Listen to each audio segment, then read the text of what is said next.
Sahabat setia Tuhan, berbicara soal membuat sebuah keputusan adalah gampang-gampang susah. Butuh sebuah pertimbangan yang matang, takut beresiko, takut merugikan. Ketika saudara merencanakan pergi keluar kota untuk berlibur bersama keluarga, tentu akan membuat persiapan dan keputusan yang matang dan perlu pertimbangan untuk segala sesuatu yang berkaitan dengan liburan. Setiap hari kita harus mengambil keputusan, baik besar maupun itu kecil. Ketika bangun tidur, kita harus memilih untuk segera bangun atau masih tidur malas. Setelah bangun, kita bisa memilih berolahraga atau mengerjakan pekerjaan rumah atau memasak. Di tempat kerja, kita bisa bekerja dengan bersemangat atau bermalas-malasan. Dan seterusnya, hidup kita dipenuhi dengan berbagai keputusan yang harus diambil. Ilmu manajemen mengatakan tidak mengambil keputusan pun adalah suatu keputusan yang diambil. Sahabat setia Tuhan, tiada waktu berlalu tanpa membuat keputusan. Apakah disadari atau tidak, namun setiap waktu kita harus membuat keputusan. Menurut penelitian, setiap orang dewasa biasanya membuat lebih dari 350 keputusan dalam sehari.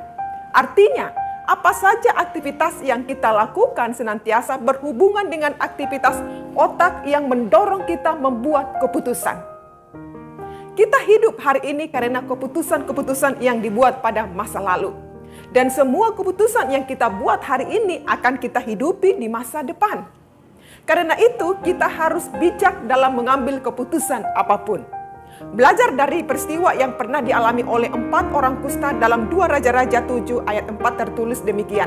Jika kita berkata, baiklah kita masuk ke kota, padahal dalam kota ada kelaparan, kita akan mati di sana. Dan jika kita tinggal di sini, kita akan mati juga. Jadi sekarang marilah kita menyeberang ke perkemahan tentara Aram. Jika mereka membiarkan kita hidup, kita akan hidup. Dan jika mereka mematikan kita, kita akan mati. Alkitab mencatat bahwa ada 4 orang kusta yang tinggal di luar kota Samaria sedang berada dalam keadaan sulit.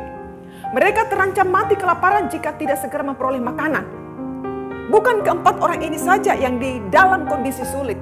Seluruh penduduk Samaria sedang berada dalam kondisi kelaparan hebat karena pengepungan yang dilakukan tentara Aram. Keempat orang kusta ini berunding tentang bagaimana caranya agar hidup dapat dilanjutkan. Jika mereka masuk untuk mencari makan di dalam kota Samaria, itu tidak mungkin karena penduduk Samaria juga dalam keadaan kelaparan sama seperti mereka. Jika mereka pergi ke perkemahan tentara Aram, mungkin mereka diberi makan atau sebaliknya, mereka akan dibunuh. Sebuah pilihan yang sangat sulit, saudara. Setelah berunding, keempat orang kusta ini akhirnya memutuskan untuk pergi ke perkemahan tentara Aram. Keputusan mereka tepat sebab Tuhan telah membuat tentara Aram lari ketakutan pada malam hari sebelumnya. Keempat orang kusta telah membuat keputusan yang tidak hanya menguntungkan diri sendiri, tetapi menyelamatkan seluruh penduduk Samaria dari bencana kelaparan. Sahabat setia Tuhan, memang tidak mudah membuat keputusan yang benar. Kadang orang lain yang harus membuat keputusan untuk diri kita. Namun dari keempat orang kusta ini, kita belajar tentang keberanian membuat keputusan. Ada pertimbangan-pertimbangan yang sangat matang. Ada perhitungan untung ruginya. Ada kesadaran tentang resiko-resiko yang mungkin akan dihadapi. Namun keberanian adalah kunci untuk mengalami hal-hal yang penting dalam hidup kita. Kita bisa saja salah dalam membuat sebuah keputusan. Namun kesalahan kita dapat membuat keputusan tidak pernah menggagalkan rencana Allah bagi saudara dan saya. Rencana Allah tidak akan gagal hanya karena kita salah membuat keputusan. Amsal 3 ayat 5-6 berkata, percayalah kepada Tuhan dengan segenap hatimu dan janganlah bersandar kepada pengertianmu sendiri. Akuilah Dia dalam segala lakumu, maka Ia akan meluruskan jalanmu. Tidak ada waktu berlalu tanpa membuat keputusan. Pertimbangkan segalanya dengan baik dan percaya kepada Tuhan, maka Ia akan meluruskan jalanmu. Tuhan Yesus memberkati.